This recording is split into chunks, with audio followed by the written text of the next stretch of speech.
Thanks for tuning in. I'm Scott Walter. And I'm Michael Watson. In this episode, Facebook fights with a political data firm accused of misusing its data and with conservatives who say the company has a double standard. This is the InfluenceWatch podcast.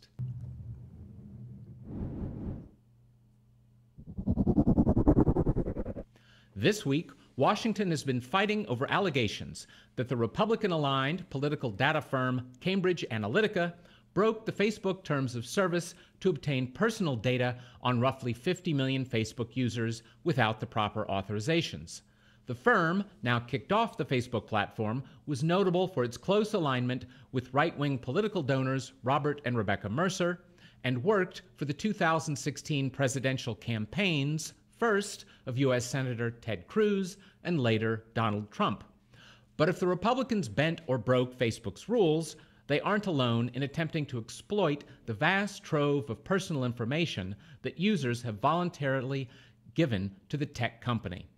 President Barack Obama's 2012 re-election campaign was highly praised at the time for its use of social media data to engage in micro-targeting of likely Democratic voters using interpersonal contacts. The liberal data firm Catalyst, itself closely aligned with the Secretive Democracy Alliance, a left-wing donor conclave, exists in a legal gray area where left-of-center nonprofits, campaigns, and activists may breach legal firewalls that prohibit quote-unquote coordination between nonprofits and political campaigns. So, Mike, let's start with Cambridge Analytica. What is it? So, after President Obama wins re-election in 2012, a lot of stories come out about the sophisticated data targeting advertising operation that the Obama campaign ran. And the Republicans were terrified, I think it's fair to say terrified, that if they couldn't replicate the sophistication, the scale of Obama's targeting operation, of Obama's messaging operation on social media platforms, that would be the killer app for the Democrats for an indefinite period. So along comes this British company, which spins off an American subsidiary because there were very strict rules regarding foreign-owned political consultancies in American elections. So they spin off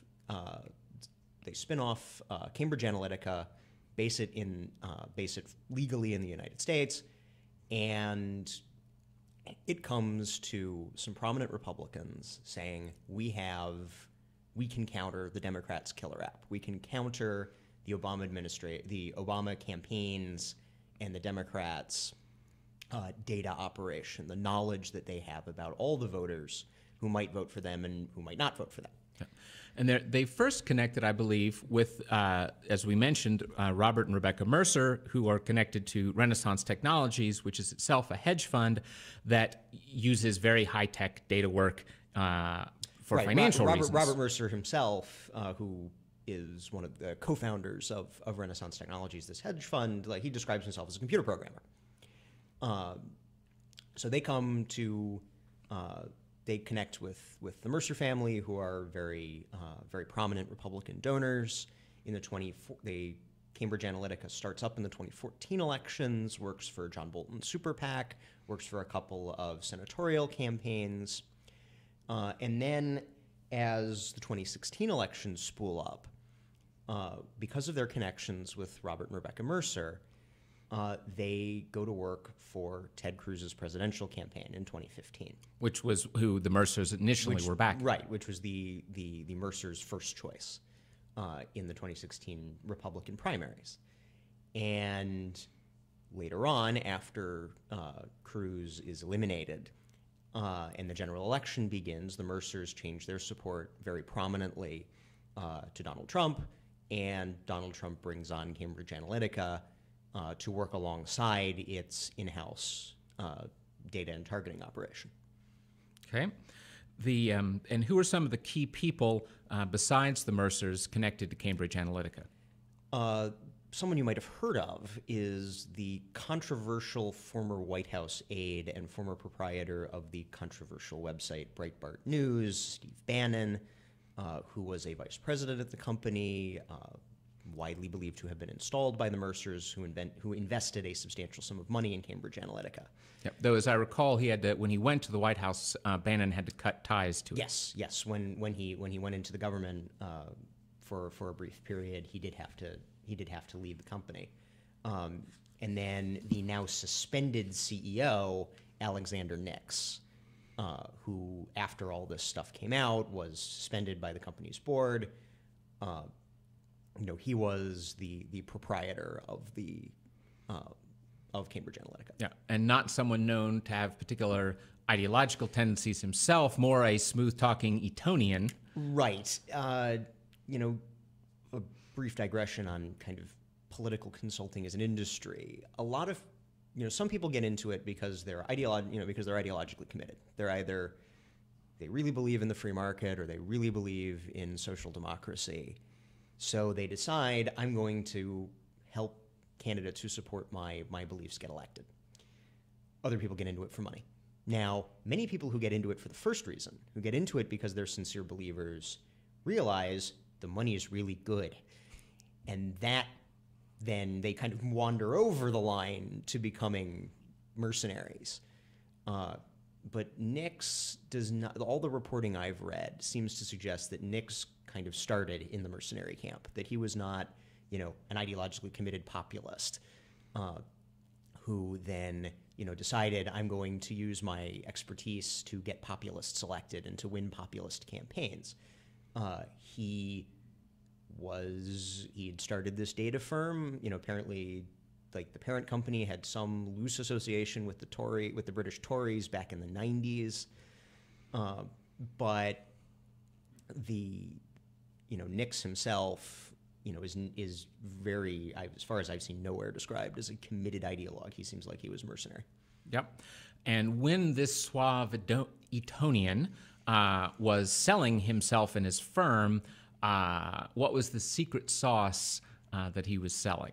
So the buzzword is psychographics, that somehow by determining that, you watch this TV you volunteer to Facebook that you're a fan of this TV show, or that you're a fan of this music artist, that by connecting all that and connecting your social graph, which is everyone that you're friends with, that they could figure out, you have these personality traits, and that these personality traits mean, one, that you have, this likelihood of voting for these candidates, but also that that if I'm going to persuade you, if I'm going to try to persuade you, the example apparently, according to, I think it was Sasha Eisenberg, who went back in 2015, went to Cambridge Analytica's office and did the whole, he was writing for Bloomberg News at the time. I'm not sure where he is now.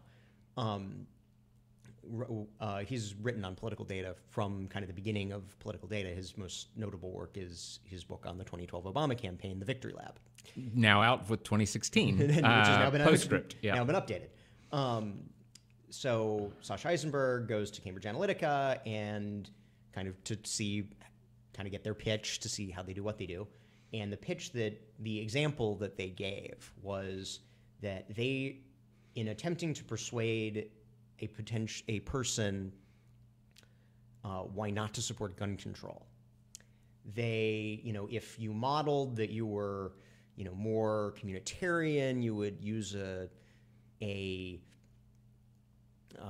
message that was more about, defense of the state, and if you had different personality traits, it would be more about, what are you going to do when something goes bump in the night. A lot of people who work in this area will tell reporters and will tell you privately that this isn't the secret sauce that Cambridge Analytica was saying that it was. That it was that the medicine was considerably less efficacious than claimed. Right. Yeah. Well, then, now, most recently, Nix has been in the news because of some selectively edited undercover videos done by BBC Channel 4. Channel 4 is actually not part of the BBC. Oh. It's one of the, it is the two major private not government-owned British media are ITV and Channel 4. So yes, Channel 4 makes this selective, the selectively edited undercover video in which Nix sits down with someone to pitch somebody, or somebody who is claiming to be a person who wants to hire Cambridge Analytica for a campaign, and Nix goes on that that they can solicit Ukrainian hookers to get the opponents compromised. This was not an not for an American election. It wasn't set up that way, but Cambridge Analytica and its parent company work around the world in elections. And in that, they are not alone. One of America's major service exports is political consultants. Jim Messina, who ran Obama's 2012 campaign, worked for David Cameron, the former Prime Minister of the United Kingdom. He worked for the Remain campaign in the UK European Union membership referendum. He worked for the Social Democratic Party in Italy on a referendum. And it's not just Jim Messina, but a lot of American political consultancies, when there's not an election going on in America, keep their revenue up by going abroad. So Cambridge Analytica goes abroad and apparently makes this unethical offer to someone purporting to be a working in a foreign election. Now, I personally am skeptical of the findings of any investigation of this type. However, it does suggest kind of a willingness to engage in unethical behavior. Yes, no, that's true. I do think we should be careful to point out the double standard that this kind of investigation is the sort of thing that James O'Keefe and his Project Veritas are known for doing in America, and many of the mainstream media sources who are lapping up the Channel 4 undercover video. Everyone who it's the classic based on which side's egg is in the fryer. Fox News will put the James O'Keefe video on the A block, and CNN will dismiss it as selectively edited nonsense, and then the Alexander Nix video is in the CNN A block, and Fox News dismisses it as selectively edited nonsense. I am skeptical of all of this, but well, and all things said by all political operatives of all stripes, yes, should not be trusted and should be verified. But let's switch now more narrowly to the Cambridge Analytica and the Facebook scandal connection. What is it exactly that Cambridge Analytica is alleged to have done in terms of Facebook data? So my understanding, as of the time of recording this podcast, because again it may change, it may change, is that a former employee who revealed it to the New York Times and the British newspaper The Guardian. The British newspaper The Guardian, for those who aren't aware, is very closely aligned with the Labour Party. You can go to InfluenceWatch.org and find out all about The Guardian and its 501c3 foundation. Right. So he goes to The Guardian and The New York Times and alleges that Cambridge Analytica managed to acquire a considerable amount of Facebook data by, let's say, under false pretenses. That's the allegation. That this academic gentleman by the name of Alexander Kogan created this personality test app back in, I think it was 2014, and then as a condition of using it, that it would gather data on not just the user but also the user's Facebook friends. And what Kogan told Facebook is that he was using it for academic purposes. And that was a lie, or that was a misrepresentation. So that Facebook has said violates our terms of service. That got Cambridge Analytica booted off the platform. They can no longer run advertising. There are some allegations that may violate British data protection laws, which are really, really strict.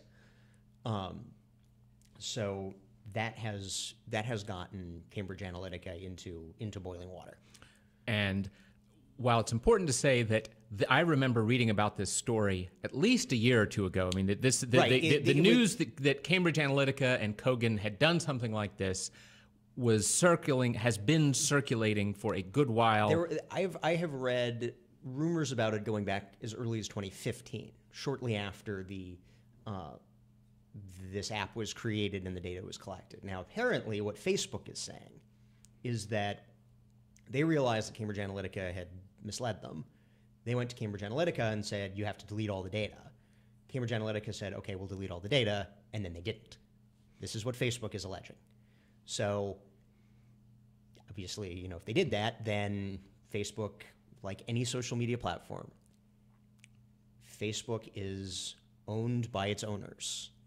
And it is their bar, it is their rules, and if you break their rules, they will throw you out. Now, we will have an argument about whether there's a double standard in deciding who they throw out. But be very clear. On any social media platform, you are not standing in the city park, and you do not have the First Amendment right to say whatever you want. You are in somebody else's bar, and if you're breaking the bar's rules, the barkeep can throw you out. Yep. A Facebook whistleblower, Sandy Paralykis, who's been talking to The Guardian and other reporters helping to break the latest version of all this story, one of the points, he actually quit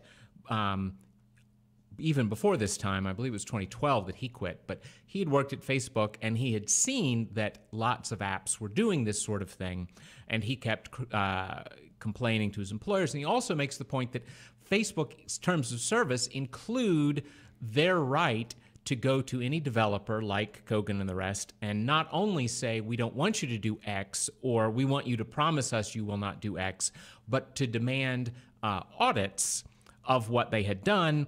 But in fact, Facebook pretty much never did that, including certainly in this case. And it's important to note something about your interaction with Facebook, your interaction with any social media platform. Unless you are paying a subscription, you are not the consumer. You and your data are the product that company is selling not only to political advertisers, but to everyone who will buy it. Yes. Mostly commercial businesses. So what happen? What happens is that you freely volunteer your personal information to these platforms, and then the platform collects it. Advertisers, and again, if you ask what kind of company is Facebook, ultimately it's an advertising company. It is selling advertising space. It has your eyeballs. It is selling a share of your eyeballs to people who want to sell you something. Yes. Now, the other question, of course, is to go back to that same whistleblower, Paralykis. I have not seen definitive evidence of, and Facebook certainly hasn't produced definitive evidence of how many developers of other apps were doing this sort of thing where they get somebody to sign up to their app and then they grab that person's friends list, essentially. And in 2015, Facebook changed its own rules and made it much harder for that to be done. According to the whistleblower Paralykis, his guess is that there were tens of thousands, maybe hundreds of thousands of apps that did the sort of thing that Kogan and Cambridge Analytica allegedly did. Right, and let's make something clear. A lot of the media has, of course, because it involves the Trump campaign, again gone into sort of a frenzy. The whistleblower who went to the former employee of Cambridge Analytica went to the Guardian. The Guardian headlines it that he says he built Steve Bannon's psychological warfare tool. I'm making air quotes.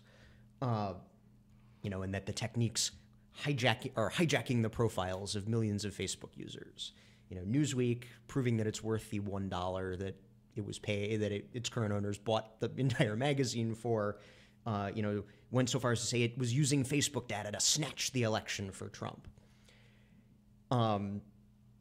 That's not really what happened. To the extent that Cambridge Analytica's psychographic techniques even work, this is just the Facebook business model. The Facebook business model is to take data freely volunteered by people, to package it nicely for commercial businesses and for political consultancies and for anybody who wants to buy it, and to sell it to them. And,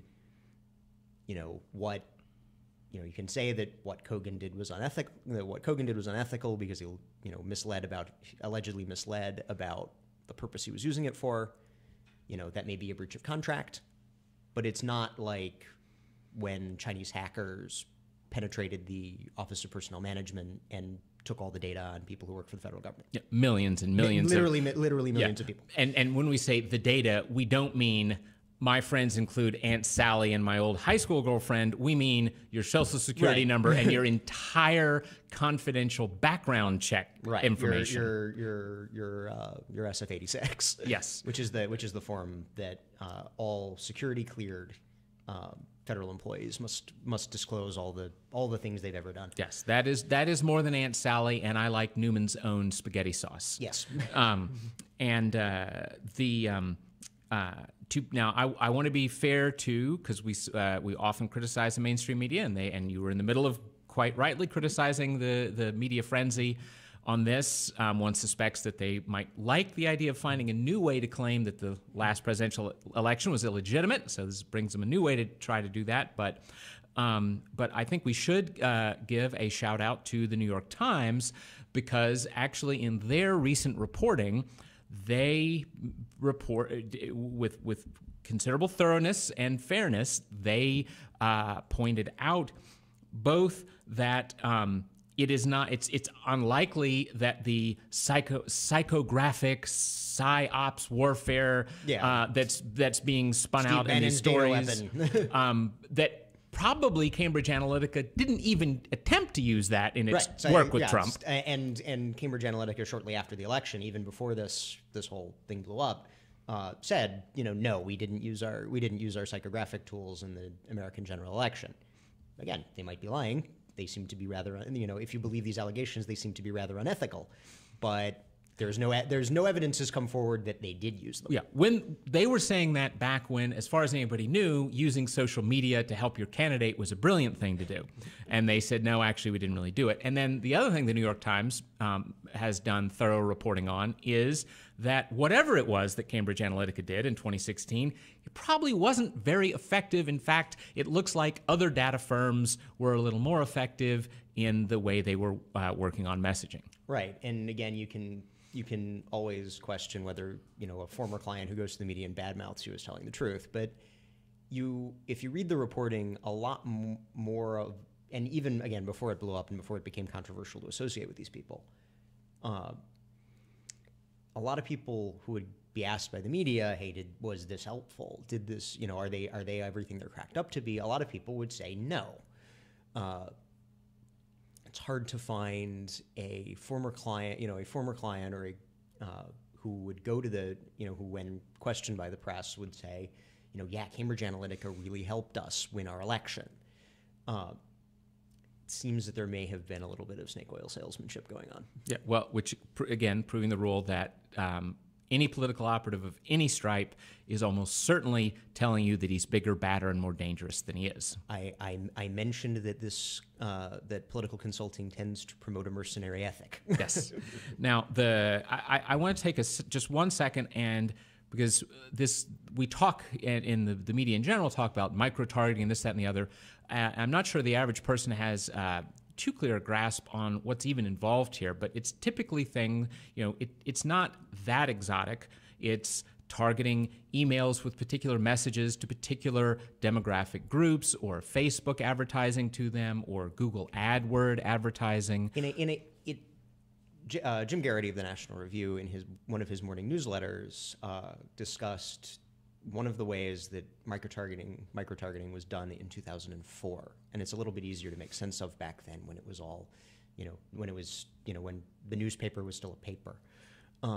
what the Bush campaign did was, the George W. Bush campaign did, was they went to Garden and Gun and Guns and Ammo and got magazines and bought their subscriber lists, which are available to advertisers, and then went through those lists, collated those lists, and messaged them on hunting issues and gun rights issues, so that the Bush campaign was able to tell these people things they wanted to hear. Yeah. So one of the points about one other way microtargeting gets used is also people's cable boxes. So if they know that Mike Watson, well, let's pick your example there. Let's say Mike Watson loves watching hunting shows, so there's a good chance that he cares about the Second Amendment. So his cable box is identified and sent nice Second Amendment advertising in hopes that that will encourage Mike Watson to go out and vote a Republican in November. So those are the kinds of ways that they're reaching people. And then, of course, the point of this is that in elections, you have to be worried about positives and negatives. So you want to increase enthusiasm with positive things among your own people. If you can, you'll be happy to suppress enthusiasm for the other side. They don't have to vote for you. It's good enough if some of them will just stay home and not vote for your opponent. So you're trying to move both those kinds of things. The other thing you're trying to do is you're trying not to inflame other people. So if I buy a television ad on the Super Bowl on the Second Amendment, I will reach Mike Watson, who loves hunting and supports the Second Amendment, but I'll also reach suburban moms who are terrified of all things gun, and I'll have a backlash. So micro-targeting allows you to be right. Minimize that. It allows you to tailor your message to the people you want to hear it. Rather than, again, use your example of buying a Super Bowl ad, you get everyone. And that means that you're going to put your message in front of people who want to hear it, people who don't care, which is just wasted money, and people who are repelled by it. And that is worse than wasted money. That's money that you just spent helping your opponent. Yep. And the one final thing on the just the nitty-gritty process of this, because this is something that I've seen talked about almost nowhere, but it's actually incredibly important, and it's definitely an area where the Democrats and the left are way, way ahead of the Republicans, and that is the real value of micro-targeting comes in first testing messages and messengers. So, and they literally do it like a drug test. If there's a new drug to be tried. To finish your example, I didn't mean to interrupt. They'll test the drug against a sugar pill, and if once you've done all the statistical methodology and clever science, if the test drug does better than the sugar pill, then you can reasonably conclude that the drug works. So in advertising, and this again doesn't just apply to political advertising; it also applies to regular commercial advertising. If you are in a situation where you can have one group of people get one message, then A test, and one group of people get another message, a B test, and if whatever your metric for engagement is, sign-ups for your email list, buying a product, agreeing to volunteer and canvass for a petition, if you get more responses from the A message in your test than the B message, then you can step back, not use the B message, and take the A message and put it to the broader whole audience that you're trying to reach. Yes, and if our listeners will go back and read the 2012 mainstream media when it was gushing over the Obama campaign, one of the points is that they were constantly doing this. With things as little as the subject line of emails would get tested and tested and tested. So for the past couple of election cycles, a lot of people have made fun of the Democratic Congressional Campaign Committee's emails, the triple match kittens. That's all A/B tested. They raise lots of money from small dollar donors using those stupid emails.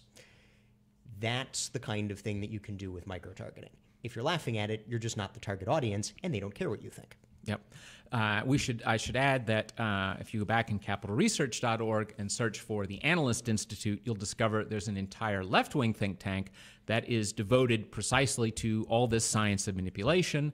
because among other things, the left has trouble that a lot of its the voters it wants to get at are often not registered or often not easily persuaded to get to the polls and the rest, and they have these shaming messages that they send them, like, most people in your neighborhood are registered to vote and you're not, and things like that to be nudging them along.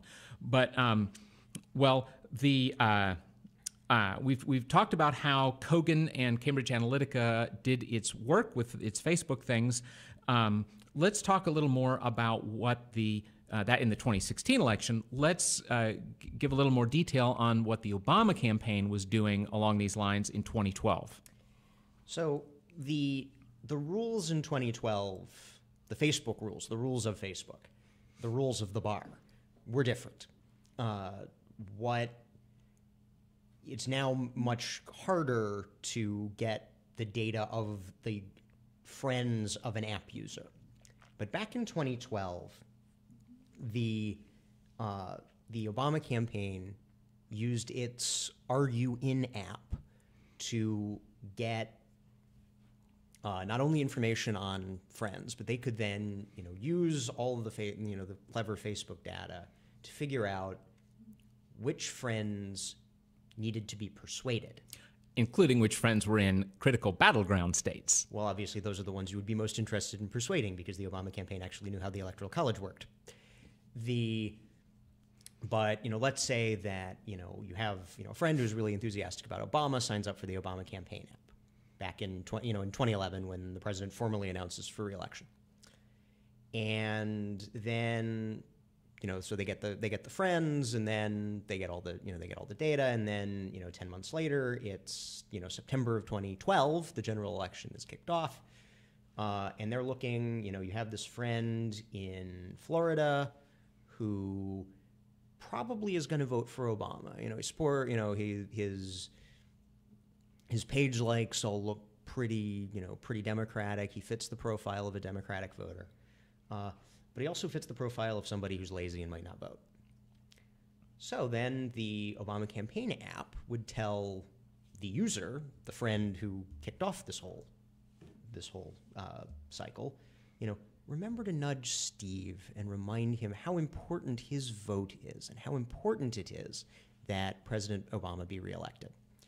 And the level of sophistication that the Obama campaign was able to get at this was such that Sasha Eisenberg, who I mentioned earlier, was that the Obama campaign could, perhaps slightly exaggeratedly, but reasonably claim that it may know the name of the 69 million or so people who voted for Barack Obama in 2008. And the level, and one of the Obama campaign veterans as all this is blowing up about Cambridge Analytica, went on Twitter and actually discussed some of the level of sophistication that they had with their app. So I'll now quote. This is from Carol Davidson, who is the project manager on the Obama campaign app, the Are You In app. Facebook was surprised we were able to suck out the whole social graph. Yeah, and social graph means the friend list. The friend list and your friend's friend list and all the connections between friends. But they didn't stop us once they realized that's what we were doing. They came to the Obama campaign office in the days following election recruiting, and were very candid that they allowed us to do things that they wouldn't have allowed someone else to do because they were on our side.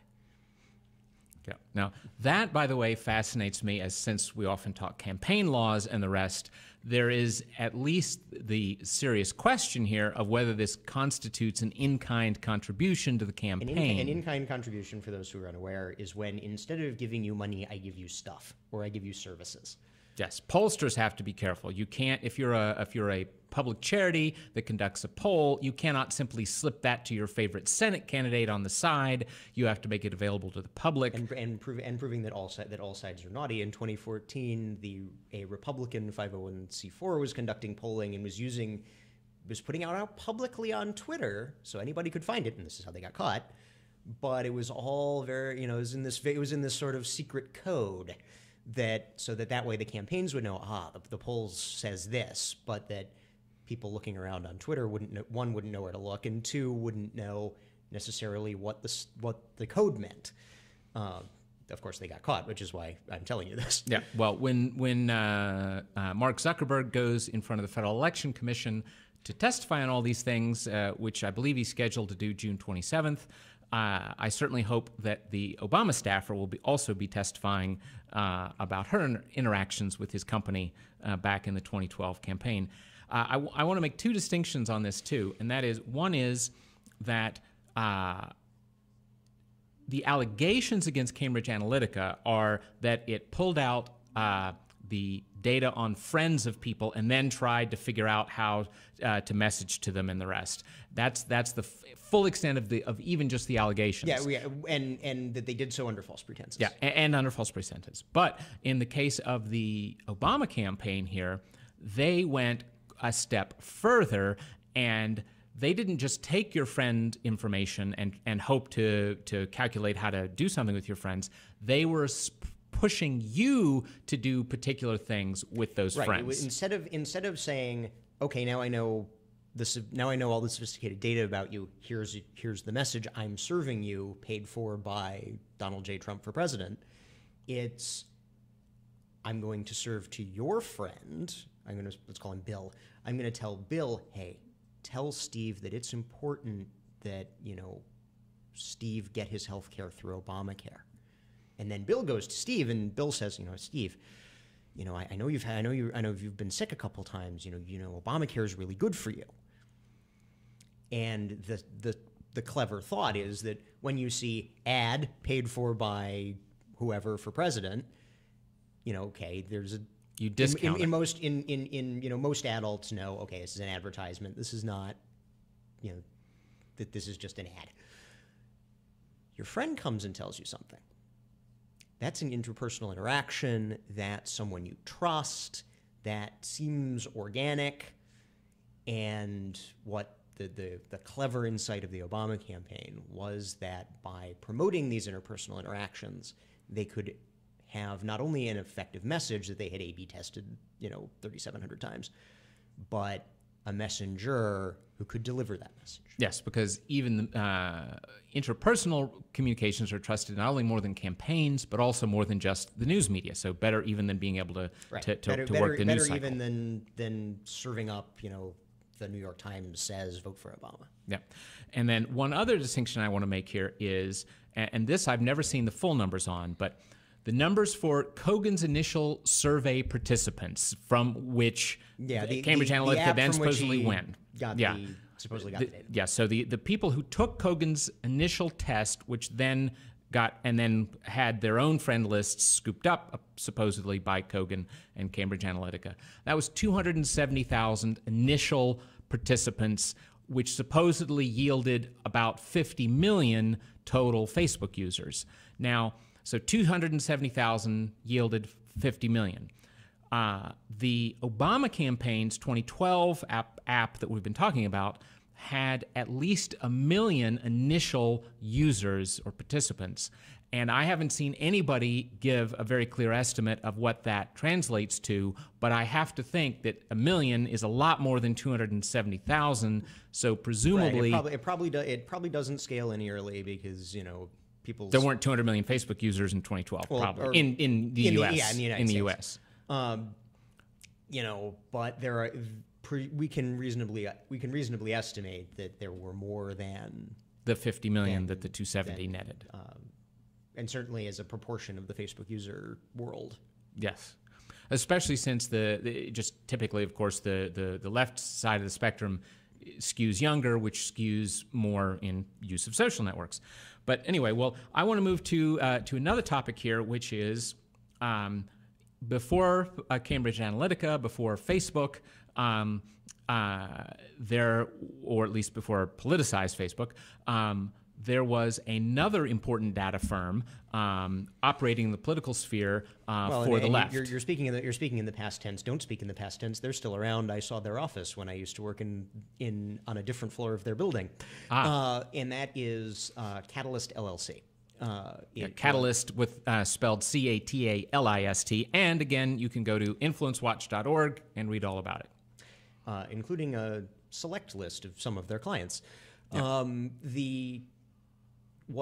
Catalyst was. It was created by the Democracy Alliance, the then sort of forming Democracy Alliance. So this is George Soros, Rob McKay, Peter Lewis of Progressive Peter Insurance. Lewis, the late former chairman of Progressive Insurance. Harold Ickes, I think, was involved, the former Clinton White House bagman. And it was created because the Democrats, the left, felt that they had fallen behind the George W. Bush campaign and the Republicans in identifying voter contacts and doing this micro-targeting stuff. So all the a lot of the big labor unions, a lot of the environmentalist groups, Democratic political campaigns, Planned Parenthood have contract with Catalyst, which has these databases of information on voters. Yeah, and we should say it's Catalyst LLC, which is to say it's a for-profit company, and therefore there is none of the disclosure requirements that fall on the various flavors of 501c3, 4, and 6, 501c501cx. And the Democracy Alliance is very aware of this. In 2014, they gave a presentation, Committee on States, which we discuss on InfluenceWatch.org, which is the sort of state-level counterpart to the Democracy Alliance, was giving a presentation at the Democracy Alliance meeting, and they had a PowerPoint presentation that they foolishly let slip into the hands of Lachlan Markay, then of the Washington Free Beacon, and in it, there's this little diagram where it shows, that there's this firewall between political campaigns and explicitly partisan activity and nonprofits, 501cx, but especially C3, which can't do any electioneering whatsoever. But one of the ways to get around the firewall was data analytics and research LLCs. And who was the big data analytics and research LLC on the left? Catalyst.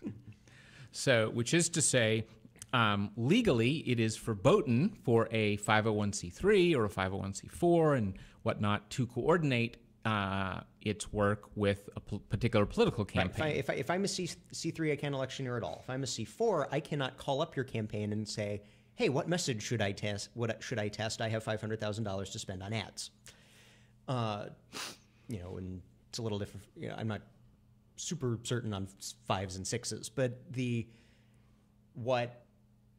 having a data analytics and research LLC lets you do is, the campaign hires Catalyst, and then I, the outside group, hire Catalyst, and we're all using the same information because our consultants are using the same information. Yep. There also has been the allegation, the FEC did not sustain it, but the Federal Election Commission did have complaints from some of folks on the fighting against the Catalyst's candidates that Catalyst was providing this kind of data service at below market rates to nonprofits and the rest, precisely because George Soros was making multi-million-dollar investments, which would be naughty, because that would be if that was used in an election campaign, that would be an in-kind contribution, and if you don't report an in-kind contribution, then you get in trouble. Yes. So that was in 2015 that those allegations were made. Well, to pull back to the bigger picture here, you've just gotten into these complicated campaign finance laws that we have, and probably all of these controversies have a lot to do with those highly complex campaign finance laws. Correct? Yeah. So back in the ancient times of the 1990s, what you could do if you were a rich guy and you were really committed, either for interest group corrupt reasons or for I'm just an ideologue reasons, that I really want the Republicans to win, let's say. You could write a very large check to the Republican Party, the Republican National Committee, and it was called soft money. And the Republican National Committee, as long as they didn't just pass that on to campaigns, could use it for whatever they needed it for. In 2002, a law was passed called the Bipartisan Campaign Finance Reform Act. Better known as McCain-Feingold. Known as McCain-Feingold after its sponsors, Democrat Russ Feingold of Wisconsin and Republican John McCain of Arizona, that banned that sort of thing. And what the fatal conceit behind, obviously, the bipartisan campaign, obviously McCain-Feingold, but also kind of our whole superstructure of campaign finance laws, is that money always finds a way. So even before Citizens United, the Democrats formed Americans Coming Together with the AFL-CIO, Soros, some of the other major liberal donors to try to defeat George W. Bush. And then once, and the Democrats formed the Colorado Democracy Alliance and the Democracy Alliance to organize their donors into a concerted activity. And then in 2010, Citizens United comes out, which says a Supreme Court decision. Supreme Court decision in Citizens United versus FEC, which, let's be clear, what matter at issue was Citizens United, which is a 501c4. Yeah. 501c4 conservative group made a documentary about bad things Hillary Clinton had done when she was running as a candidate in the primary elections. And they were told you cannot air it because it's too close to the election. And the Supreme Court ruled 5-4 that was not acceptable. That was a violation of free speech. And as a result, as long as there's no coordination, that I don't call your campaign and say, what message should I use, that you can spend as much money as you want promoting a message about political issues or political candidates, regardless of how close it is to an election. The problem with combining Citizens United and McCain-Feingold is that now rich people who have either ideological or interest group reasons to spend lots of money on politics is that they basically try to create their own private political machines. Yeah, we've made it illegal for them simply to support a political party. We've made it illegal for them to work through the formal party mechanisms. So they create these sidecar parties. We discussed two of them in episode 9, where we discussed the Koch Seminar Network of the Libertarian Republicans, Charles and David Koch, and obviously we discussed George Soros, who is one of the major players in the Democracy Alliance, which is instead of it being private to one guy, it's private to a few dozen. There also is Tom Steyer's Next Gen Climate Networks. Perhaps the closest analog to what we're discussing today with Robert and Rebecca Mercer is Tom Steyer's Next Gen, which are a series of PACs and 501c groups that are push a left-wing environmentalist approach. And the reason that a lot of people think Cambridge Analytica was as prominent as they were is that they were seen as a cog in the wheel of the political machine that Robert and Rebecca Mercer were building. Which also included Breitbart News. Which included the controversial website Breitbart News, which Steve Bannon chaired while he was VP of Cambridge Analytica. Yeah. So our laws have,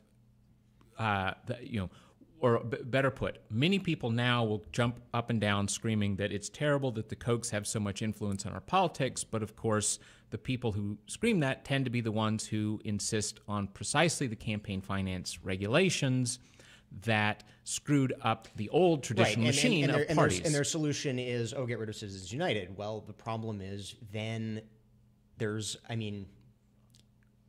Capital Research Center, which puts on this podcast and InfluenceWatch.org, released a report on the flows of money in politics before and after Citizens United fairly recently. And what we discovered is that the Citizens United money, the 501c4 advocacy groups, dark money, I put in air quotes, the biggest change in the money flows before and after the Supreme Court handed down its decision in 2010 was that the 501c3 non-electoral public policy world of think tanks and whatnot, organizations like Capital Research Center, got a lot bigger. I believe it doubled or tripled in size, and it was already the biggest pot of money. Money always finds a way. And then the other lesson here is that if you are building a private political machine, if you're getting in bed with sleazy people who do sleazy things, as it seems that Alexander Nix might have been, then that's going to rebound on you, and that's going to rebound on the institutions that you build. Yep. And the irony is that on the one hand, that's an argument for trying to maintain high ethical standards, but you don't even necessarily have to be particularly fussy on the ethical side. It may suffice just to be fussy on the pure expediency side of, okay, Mr. potentially very sleazy political operative, can you show me, demonstrate to me that if I go along with you, it's even going to make a big difference? If you take it as seriously as you take your business, do you get in this situation? Yeah, what businessmen, when a vendor comes to a sharp businessman, the vendor is grilled ruthlessly to demonstrate that he has something of value. Grilled ruthlessly from a position of knowledge. Now, when that businessman then goes and plays in politics, does he have the same knowledge? Does he have somebody that he can trust who can grill the political vendor? Because there are a lot of snake oil salesmen in this town. Yep. Well, let's. We're running out of time. Let's talk about what are some of the likely repercussions from all of this scandal and controversy for Facebook. So, I'll try to be as quick as possible on two points. One is that, and in fact, in his discussions, I think it was on CNN last night. We are recording this Thursday. Thursday the 22nd, so it would have been on Wednesday the 21st. Mark Zuckerberg, the proprietor of Facebook, went on CNN and got grilled by the CNN people, and he said that he's not sure that they shouldn't be regulated, that there should be some sort of government intervention. That the danger is that government regulation looks like something like the EU's General Data Protection Regulation, which puts very, very strict conditions on even something as simple as signing up for an email list. I had it described to me as, if I give you my business card with my email address on it, that you cannot put me on your email list unless I have express written authorization on the business card. Even if I told you, yeah, please, here's my business card, sign me up, that unless I put it in writing... Yeah. This is a commentary on the hideous regulatory state of Europe. But in many ways. But, that's kind of the potential destructive regulatory outcome. The other possibility, and one that, may provoke the regulatory possibility, is that the Silicon Valley decides to become more partisan, and that they decide that, no, we have to apply our rules differently for what we see as the good guy center left and against the bad guy populist right. There are a couple of good discussions on this were I want to say Tuesday at National Review Online. So on the 19th, Michael Brendan Dougherty wrote basically saying that, this is the kicking Cambridge Analytica off the platform by Facebook is proof that, the same tools that are available to lefties like President Obama are not going to be available to populists and conservatives like Donald Trump. The other question, the Hoover Institution's historian Neil Ferguson wrote back in October a fairly long piece in the British Spectator, in which he outlined that the kind of the struggle between the generally center-left, generally internationalist in outlook Silicon Valley, and the generally right-of-center, generally nationalist in outlook Trump administration is going to be kind of one of the titanic battles of our time. How long are these liberal internationalist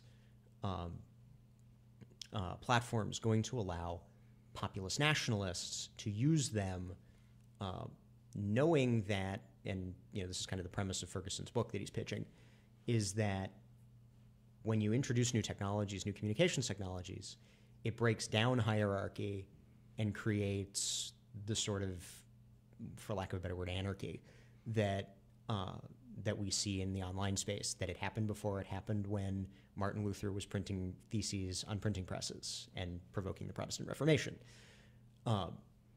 Ferguson wonders, again, whether if the platforms do decide to partisanize, whether the right will go after them.